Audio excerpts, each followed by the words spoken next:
자, 여러분들이 이건 좀 설명이 필요합니다 하는 문제 뭐 있을까요?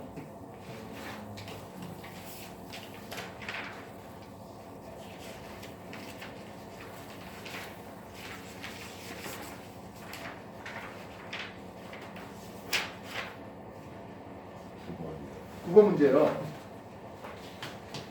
국어 문제 0.01몰 농도의 HNO3 질산은 수용액과 0.01몰 농도의 NaCl을 섞었답니다. 그때 질산이온 농도는 얼마 되겠습니까? 하네요. 됐습니까? 실제로 은이온과 염화이온이 안경생성 반응을 할 거예요. 질산이온 반응에 참여하지 않거든요. 이해됐습니까? 따라서 NO3- 질산이온의 농도, 자 대괄호 농도라는 표시입니다. 는 결국엔 부피분의 개수 아니겠습니까? 근데 그 개수는 어차피 연음에 의한 영향이거든요. 보이나요? 얘가 100ml 있었고 얘도 100ml예요. 보이나요? 따라서 두 개 100ml 섞었으니까 용액의 총 부피는 200ml가 되겠고 그 안에 총 이온의 개수는 어차피 0.01몰 농도로서 100ml였거든요. 0.01몰 농도로서 100ml였습니다. 결국에 2분의 0.01몰 농도라고 쓰면 끝날 것이라는 거죠. 반응에 참여하지 않았던 구경꾼 이온이었기 때문에 그냥 부피의 합이 뭐 실상 100ml 섞어서 200ml라고 계산수 퉁칠 수 있었던 것은 워낙에 0.01몰 워낙에 농도가 묽어가지고 부피의 변화는 거의 뭐 무시할 만할 것이다 라고 생각하고 부피가 2배 변했잖아 이렇게 계산하는 겁니다. 이해됐습니까? 반면 HCl이 예를 들어서 0.1몰 농도 있었어. 이거 100ml가 있었네. NaOH가 있었네요. 얘는 0.2몰 농도예요. 100ml가 있었어요 라고 이렇게 해보자고요. 이해됐습니까? 이때 염화이온이나 나트륨이온처럼 구경하는 놈이었으면 별 문제 되지도 않았을 거예요. 반면 OH-처럼 실제로 반응에 참여하는 이온이었으면 하겠습니다. 이해됐습니까? 그럼 여기에서 OH- 개수를 구할 수 있겠고 여기서 H+ 개수를 구할 수 있겠습니다. 중화반을 통해서 OH- 개수는 줄어들 거예요. 이해되셨습니까? 그래서 이거는 나트륨 이온의 몰 농도는 어떻게 되겠습니까? 그렇다면 100ml, 100ml 합해서 200ml가 되니까 200ml가 되니까 농도가 반절 희석되어서 2분의 0.2몰 농도 나트륨 이온은 그렇게 계산해도 괜찮겠습니다. 이건 CL-도 마찬가지입니다. 그러나 OH-처럼 알짜 이온은 반응에 참여했기 때문에 그 개수가 줄어들기 때문에 그때는 주의하셔야 되겠죠. 이해됐습니까? 얘네들은 지금 0.01몰 농도 100ml, 0.01몰 농도 100ml에서 기가 막히게 은이온하고 염화이온 개수가 서로 같아서 중화가 안경 생성이 완료됐을 거예요. 그러면 이 두 이온은 하나도 없다라고 생각할 수 있겠고 질산이온과 그리고 나트륨이온으로만 구성된 그런 용액이 됐을 텐데 만약 이걸 0.02몰 농도로 바꿔서 염화이온이 좀 남아있겠네요. 그죠? 그럼 남아있는 염화이온의 몰 농도는 얼마냐 이런 식으로 문제가 확정될 수 있겠습니다. 그래서 이거는 과거 이론할 때 산이 중화 반응하면서 각 이온의 개수를 세면 특히 약한 산에다가 강력히 부어가는 과정에서 각 이온의 농도를 추적했던 그 문제하고 유사하겠습니다. 또 다른 질문 뭐 있을까요? 15번 문제요.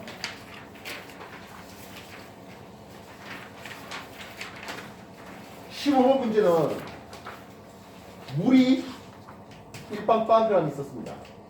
여기에 구리 결정, 황산구리 결정을 집어넣었는데요. 황산구리가 COSO4로만 구성됩니까? 하면 그렇지 않고 5개의 결정수가 더 있어요. 이거 100g이라고 해서 황산구리가 100g 다 들어간 게 아니에요. 만약에 결정수 없이 무수 황산구리라는 이름을 쓰거든요. 결정수 없으면.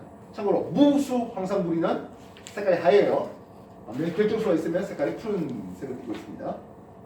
그래서 황산구리 100g을 만약에 무수 황산구리 100g을 섞었으면 당연히 퍼센트 농도는 50%일 겁니다. 그러나 결정수가 있기 때문에 황산구리 구리 원자는 64 더하기 황 32 더하기 산소 16짜리가 4개 있고 플러스 결정수로서 물이 18분자량이 5개 있습니다. 요거 상수 계산해 보니까 내가 계산이 맞는지 모르지만 이거 160이에요. 요거 90이에요.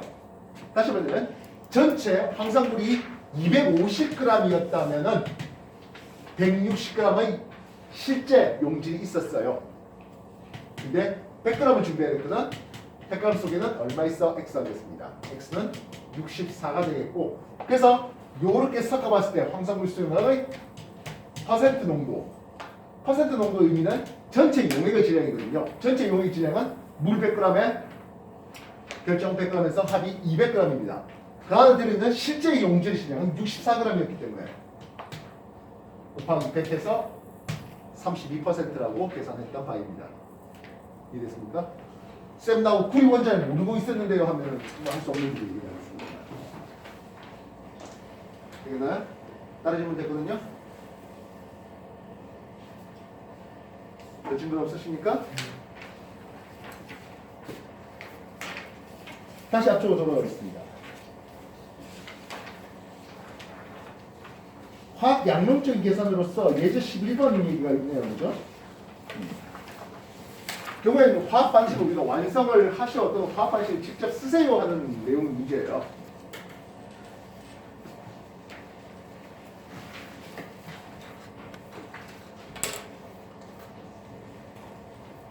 CO2 이산화탄소를 수산 리튬으로 제거하겠다는 겁니다.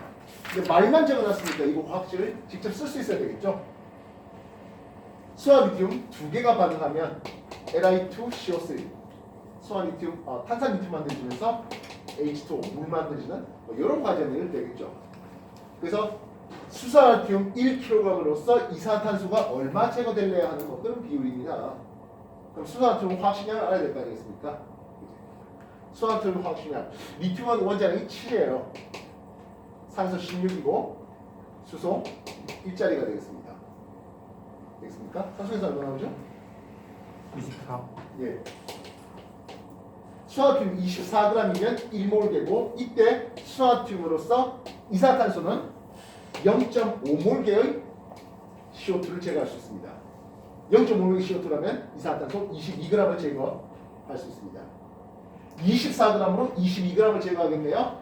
1000g으로 얼마 제거할래? 라는 그런 형식의 문제예요. 화학 비례식입니다. 그렇습니까?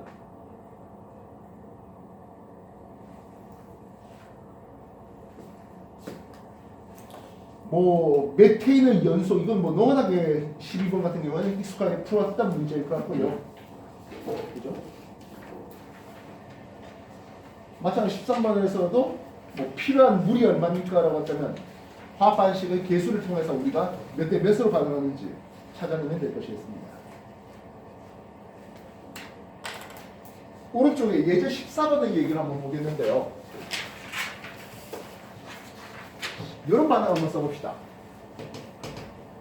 14-1 할게. NaHCO3 탄산수소 나트륨이라는 놈인데요. 얘를 삼각형 열분해한다는 뜻입니다. 열분해하면 CO2 이산화탄소 기체가 얻어지게 되겠습니다. 됐습니까? 이 화학 방식은 아직 여러분한테 소개 안 됐습니다만은 탄산수소 나트륨 두 개를 열분해시키면 Na2CO3 탄산 나트륨과 이산화탄소와 물이 만들어지는 이런 화학 방식이에요. 아니, NaHX 소프 아니에요? 아니. 지금 여러분한테 주어진 문제 말고 문제. 14번에 있는 문제 말고 14-1로 한번 얘기를 해보도록 하겠다는 거죠. 탄산수소 나트륨이라는 것을 가열하면 이게 바로 식소다예요. 베킹소다예요. 그렇게 하면 이산탄소 기체가 부풀면서 이산탄소 기체가 나오면서 빵을 부풀게 하는 그런 과정이 되겠습니다. 탄산수소 나트륨 열분해하면 이런 식으로 얻어지게 되는데요. 하겠습니다. 탄산수소 나트륨을 1빵빵g을 준비하라 했습니다. 알겠습니까? 그렇다면 CO2 이산화탄소는 몇 리터 얻어질까요? 연구식 1값을 기준으로 삼겠습니다. 문제 만들어 보십시오. 답해 보십시오. 나트륨 원자량 23이 되겠고요.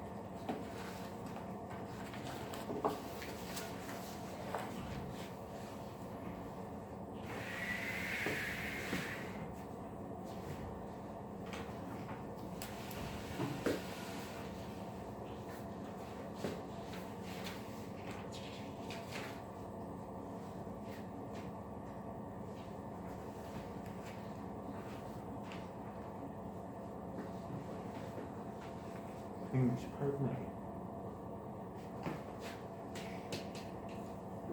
곱하기 22점. 여기까지 됐습니까? 다들 그렇게 나옵니까? 자, 근데 실제로 얻어진 게 10m밖에 안 얻어졌대요. 무슨 뜻일까요? 실험을 잘못했다? 남아있다. 그 시료가 14번 문제가 보니까 부수물이 좀 있었던가 봐요. 순도가 80%밖에 안 된대요. 이해됐습니까? 14번 문제가 순도가 80%래요. 나머지 20% 부수물이 있었대요. 우리가 준비한 탄산수소한테도 순도 100%는 아닌가 봅니다. 몇 퍼센트 순도입니까?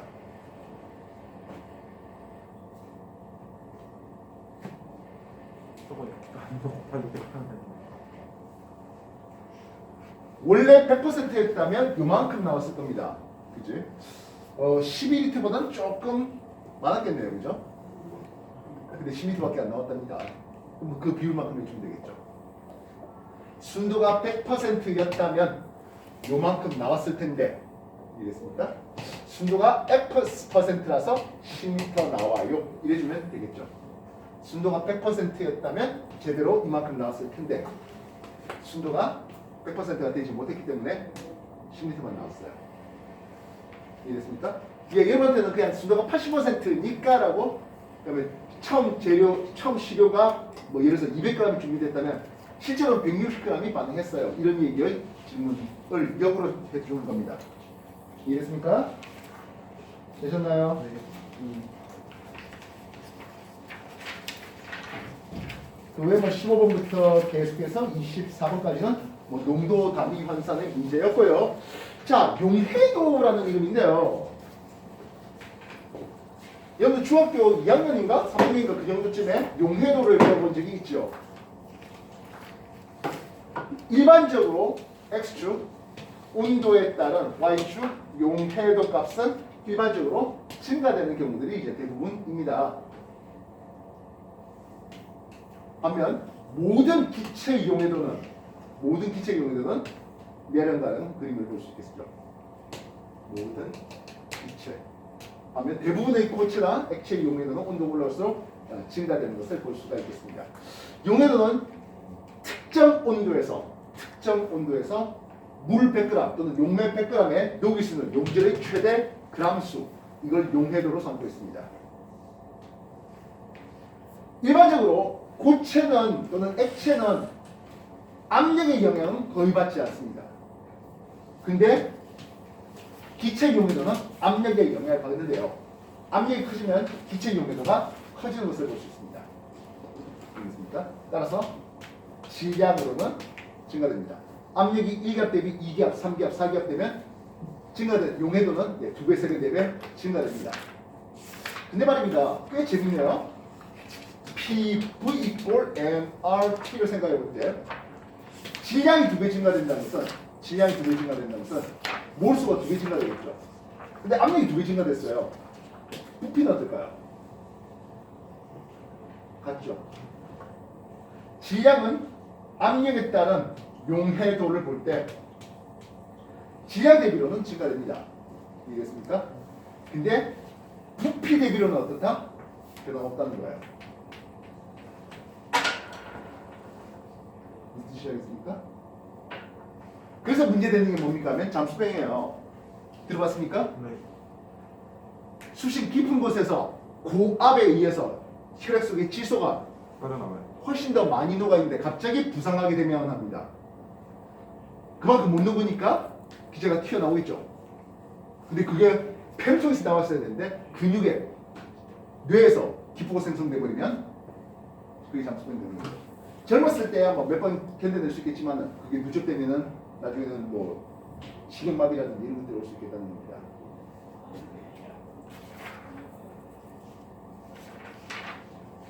예제 26번이 그럴 것 같습니다. 20도씨의 수용액에서 산소 압력이 1기압인데요. 물 100g 넘는 산소 양을 A라고 했습니다. 3기압이 되면 3A만큼 높겠지요. 됐습니까? 근데 부피는 뭐라고요? B 그대로라고요. 됐습니까? 되셨나요? 네. 그렇다면 이걸 반대로 말한다면 1기압에 A 그램 넣고 B 밀리리터 넣어갔잖아. 그래서 3기압으로 바꿨다면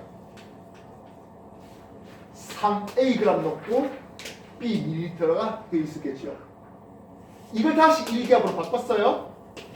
그럼 A 그램만 넣어가. 그 말은 2A 그램이 튀어나오겠죠. 튀어나온 2A 부피가 얼마입니까 하면 2B가 되겠네요. 이해되시겠어요?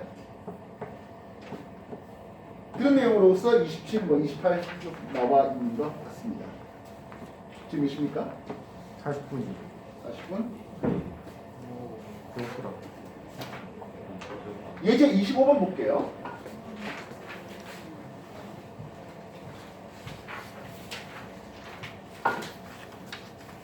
질산칼륨의 물에 대한 용해도는 80도씨에서 170. 80도씨에서 170. 그리고 20도씨에서는 30이랍니다.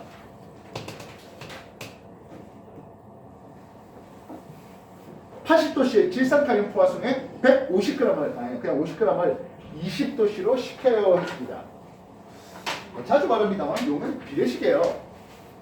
아마 여러분들이 중학교 2학년에서 이런 용해도를 통해서 섭취되는 질량을 계산하서 하는 이런 형태의 문제를 많이 보셨을 거라 생각되는데요. 얘는 일단 기본적으로 물이 얼마 있습니까? 100 있었던 상황이에요. 그리고 질산칼륨 용질이 얼마 있다? 용질 X가 170만큼 있었던 상황 이외예요. 이해됐습니까? 그래서 용액으로 따지면 얼마입니까? 하면 270g 있었던 상황이다 하겠습니다. 되겠나요? 용액 270g을 준비하면 실제로 여러분들이 내신 시험 쳤을 때는 웬만하면 270g 내지는 뭐 135g 이런 식으로 이쁘게 줬을 거예요. 그놈을 20도씨까지 냉각시키면 이만큼 차이만큼 170과 30이면 얼마죠? 90. 170과 30이면 30. 네. 예, 140만큼 270g당 냉각식 X 140g이 섭출됩니다. 이런 비율인 거잖아요. 그래서 270g이었다면은 얼마? 140g이 섭출될 텐데 꼴랑 용액을 50g 주었으니까 얼마 섭출될래 하는 이런 비율이겠네요. 뭐 경우에 따라서 100대 뭐 X 이렇게 써도 100g 대 100g이었다면 또 얼마 섭출될래 문제 바꿀 수도 있습니다. 되겠나요? 또 다른 문제로선 이렇게 해놨습니다. 아직 포화되지 못했습니다. 이해됐습니까? 포화되지 못해서 얼마 정도 잡아볼까? 40% 용액 1빡빡g을 준비하세요. 이런 질문도 있었겠네요. 40% 용액, 80도씨에 40% 용액 100g을 준비해 주십시오. 확인됐습니까? 그래놓고 얼마로? 역시 20도씨로 냉각시키세요. 얼마 섭출될 수 있겠습니까? 하는 질문입니다. 요 용액 100g 40%를 했습니다. 무슨 뜻입니까? 하면 용질 X가 40g 있고 물은 얼마 있는 상태입니까? 하면 60g 있는 상태입니다. 확인되겠습니까? 되겠나요? 20도씨의 물 100g에 최대 녹일 수 있는 용질은 얼마인데요? 30g이죠. 이해됐습니까? 근데 준비한 물이 얼마입니까? 100g이었습니까? 준비한 물은 60g이랍니다. 이해됐어요? 60g이면 Y만큼 녹일 수 있을 겁니다. 이해됐어요? 지금 용액 100g을 준비를 시켰답니다. 40%로. 뭐 꼭 40%가 아니어서 상관없겠죠. 어쨌든 물 100g에 나중에 30g까지 녹일 수 있는데 꼴랑 준비한 물은 60g밖에 안 돼요. 얼마 Y 합니다. 그래서 Y는 18g이 녹일 수 있다. 이렇게 나올 수 있겠죠? 처음에 준비한 용질 얼마인데? 40g이에요. 나중에 녹일 수 있는 용질은 18g이에요. 그 둘이 차이에 해당하는 22g은 섭출될 거다. 이렇게 할 수 있겠습니다. 이 학제보다 훨씬 더 전의 학제에서는 이런 용액을 가지고 섭출되는 질량이 얼마입니까? 퍼센트 포화 용액을 줄 때도 있고 부포화 용액을 줄 때도 있고 그래서 냉각식 시대에 섭출된 양이 얼마입니까? 라고 하는 문제는 2012년도 수능 치는 학생들한테 계속 나왔던 화투 문제였습니다. 뭐 요즘에는 뭐 그런 것들이 잘 교과과제 밖으로 밀려났기 때문에 안 나오는데 여기서는 이제 여러분들 사전과제에서 뭐 이런 것도 주었기 때문에 한번 더 소개했던 바입니다. 용해의 농도든 이런 섭출량이든 용해도든 뭐 결국엔 가장 중요한 건 뭡니까? 기준을 세우는 거예요. 용해도 기준은 물 100g이 기준이 됐어야 되겠고 퍼센트 농도 기준은 용액으로 100g이 기준이 되었어야 되겠고 몰 농도는 용액 1리터가 기준되는 몰랄 농도는 용액 1kg이 기준되는 그래서 그 기준에 맞춰서 대놓고 비례식으로 이거였으면 이만큼인데 저거니까 얼마 그런 비율을 하면 별 문제 없습니다. 뭐 그리고 뭐 실제로 시험 칠 때는 좀 계산기 뜯을 수 없다 했지만은 뭐 지금 연습한 데는 계산기 뜯으세요. 어느 세월에 그거 손계산하고 그리고 저 계산하다 또 실수하면 또 안타깝잖아. 안 그래요? 계산기 뜯으시고 자 오늘 이 정도 해보겠는데요. 기체 법칙에 대해서 저번에 프린트 나눠드린 거 있잖아요. 그거 질문 있다는 사람은 뭐 저기 질문을 툭으로 올려주십시오. 그럼 내가 동영상을 찍든지 뭐든지 해갖고 알려드리도록 하겠습니다. 나 기체 문제 좀 더 풀고 싶다 하면 아까 나눠줬던 거기에 기체 반응 법칙들에 대한 문제들이 꽤 실려 있으니까 그것도 한 번 더 해보시고요. 뭐 설마 난 용액의 성질 총괄성 풀겠다 하면 네, 하시면 됩니다. 있습니다. 맨 마지막 나눠줬던 그렇게 보면 진기압 내리 끓는 점 오름 어느 점 내리 그 문제도 있으니까 또 한 번 더 해보시면 될 것 같습니다. 다음 주에는 큰 2단원 얘기를 해보도록 하는데요. 원자의 세계고 한데 아마도 경우에 오비탈을 하고 그리고 원소의 주위의 성질 이온반질, 원자반질, 뭐 이온환질 뭐 이런 것들이 이제 주가 될 것 같습니다. 여러분 학교 기출 문제에서도 뭐 그쪽 파트가 좀 몇몇 개 있습니다. 이제 학교 기출 문제 나눠준 거 한 번씩 더 가보시면 좋겠습니다. 그쪽 얘기들로 다음 시간 구성해 볼게요. 마치죠.